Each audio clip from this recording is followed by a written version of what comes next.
Hace unos 13.000 años, los jóvenes astronautas Anunnaki se sintieron sexualmente atraídos por las hijas de los hombres y tuvieron relaciones carnales con ellas. En los textos se describe como el dios Enlil estaba furioso por la lujuria y el sexo que se había desatado en la Tierra entre Anunnakis y seres humanos. Sus fornicaciones se escuchaban en todos los rincones y sus lamentos perturbaban el sueño de Enlil. Los Anunnaki gozaban de una existencia placentera al lado de aquella raza híbrida que se había convertido en su inseparable compañía.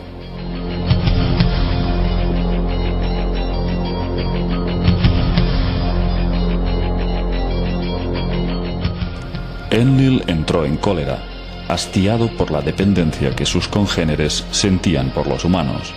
Impotente al no poder controlar la situación, exclamó: «Destruiré al habitante de la tierra que he creado y lo echaré de la faz de la tierra».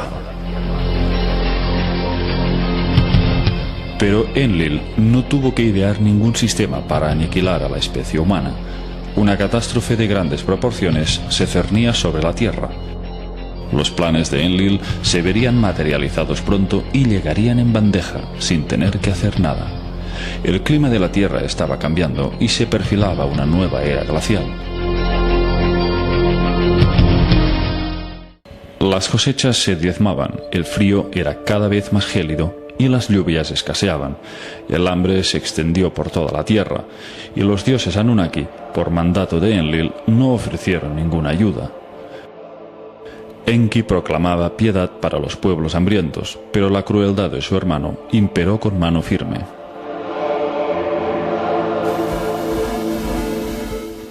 Enlil dijo: «Dejad que se mueran de hambre, dejad que sean diezmados». Y pronto llegó la confirmación de las causas que provocaban esos cambios climáticos. En una estación científica situada en el extremo de África, Enlil recibió los primeros datos de alarma. La gran placa de hielo antártica se estaba deslizando peligrosamente hacia el océano. La inestabilidad de los hielos se debía a la atracción gravitacional que ejercía el planeta Nibiru, cuya órbita se aproximaba a la Tierra como hacía cada 3.600 años, pasando entre Marte y Júpiter. En cada paso próximo ejercía unos efectos de desequilibrio terráqueo, tanto a nivel magnético como climatológico. Si en otras ocasiones se habían producido violentos terremotos, en esta ocasión el enorme casquete del Polo Sur que se había creado capa tras capa peligraba de volverse inestable. El peso de la fricción en su base provocó un calor que la atracción de Nibiru podía hacerlo tambalear. Enlil debió de sentir una gran satisfacción cuando la estación científica reveló que una vez la capa de hielo se hubiera desprendido totalmente hacia el océano, provocaría unos oleajes tan grandes que llegarían a sumergir al planeta entero bajo las aguas.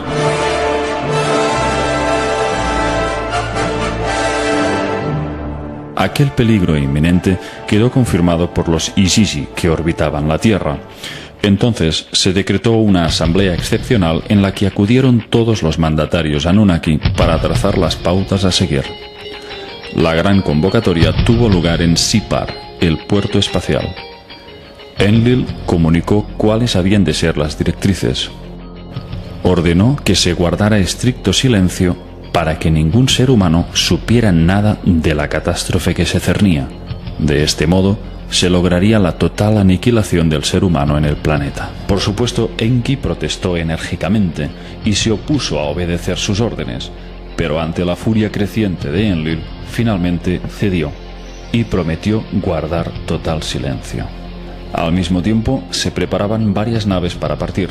Los Anunnaki tampoco sobrevivirían al desastre si permanecían en tierra firme. Su plan consistía en esperar el momento exacto para abandonar el planeta y dejar que las aguas arrasaran toda forma de vida. Alrededor del año 2900 a.C., en la ciudad de Shuruppak, un hombre había sido elevado a la condición de rey. Su nombre, Ziusudra. En la versión bíblica era conocido como Noé. Enki lo había engendrado fruto de su unión con una humana. Pero su paternidad se le había atribuido a Lamec, descendiente de Adapa. En el libro de Enoc se nos detalla que Matusalén había elegido una esposa para su hijo Lamec. Cuando ésta quedó embarazada, tuvo un hijo singular, que los textos describen así: su cuerpo era blanco como la nieve y rojo como una rosa floreciente, y el cabello de su cabeza y sus largos mechones eran blancos como la lana, y sus ojos eran hermosos. Y cuando abrió sus ojos, iluminó toda la casa como el sol, y toda la casa estaba resplandeciente. Después del nacimiento de Noé, Lamec corrió hacia su padre y le dijo: he engendrado a un extraño hijo, distinto y diferente del hombre, y parecido a los hijos de los dioses de los cielos, y su naturaleza es diferente y no es como nosotros. Y me parece que no ha nacido de mí, sino de los ángeles. De modo que, siendo Noé Ziusudra, hijo de Enki, éste no permitiría que fuera borrado de la faz de la tierra, y depositó en él todas sus esperanzas para salvar la semilla de la humanidad. Pero fue una experiencia espiritual lo que le hizo tomar la decisión definitiva. Una noche, Enki tuvo una visión reveladora. Se le apareció un ser llamado Gazu, resplandeciente como los cielos, que le instruyó y le cedió una tablilla con un dibujo de una embarcación sumergible. Estas fueron sus palabras: ahora toma el lado en tus manos para que los terrestres hereden la tierra.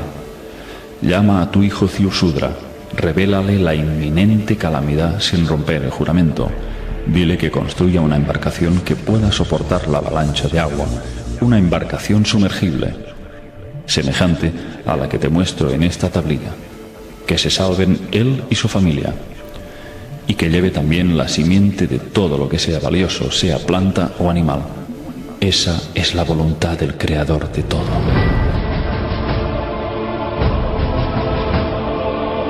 Cuando Enki despertó, vio que aquella tablilla estaba a su lado. No podía entender cómo aquella especie de sueño se había materializado. Cogió la tabla y vio la imagen de aquella embarcación con cada una de sus medidas para construirla. Entonces supo que su hijo Ziusudra era el elegido para salvar a su amada humanidad.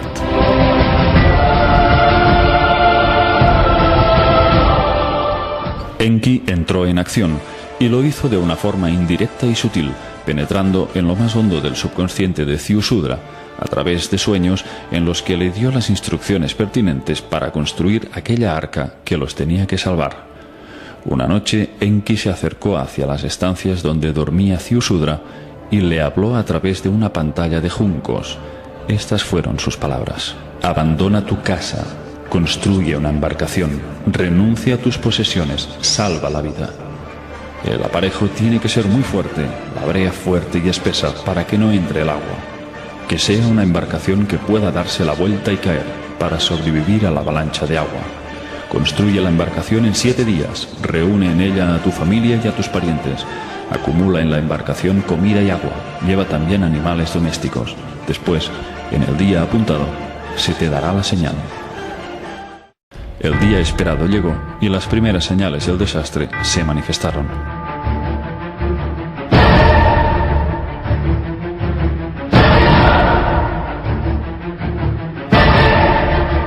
Esta es la narración literal de los textos sumerios. Con el resplandor del amanecer, una nube negra se levantó por el horizonte. La luz de la mañana se convirtió en oscuridad, como si la sombra de la muerte la velara.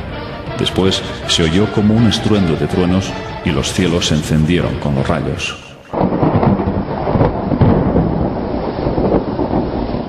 Una capa de hielo golpeó contra otra capa de hielo.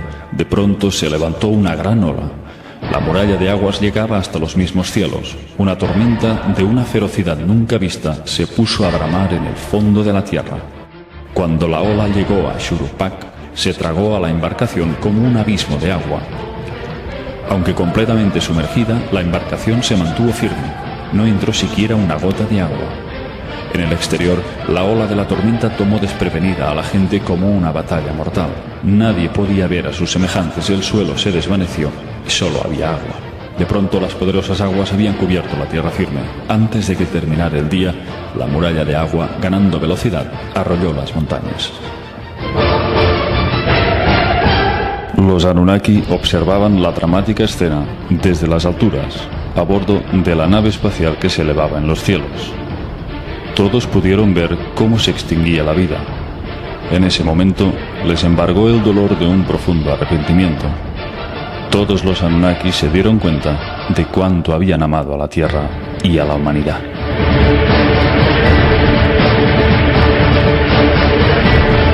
Todos lloraron, se sentaron y gritaron de impotencia y dolor. Se escuchaban los llantos de Ninhursag, Ishtar y el resto de líderes Anunnaki.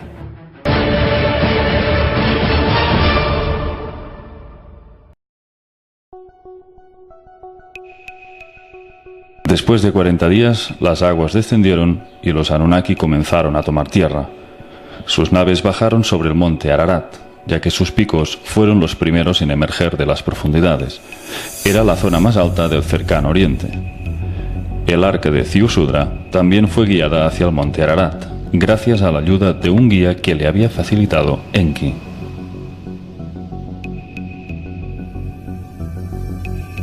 Cuando aterrizó la nave de Enlil, este vio llegar a Ziusudra con su embarcación hacia el monte.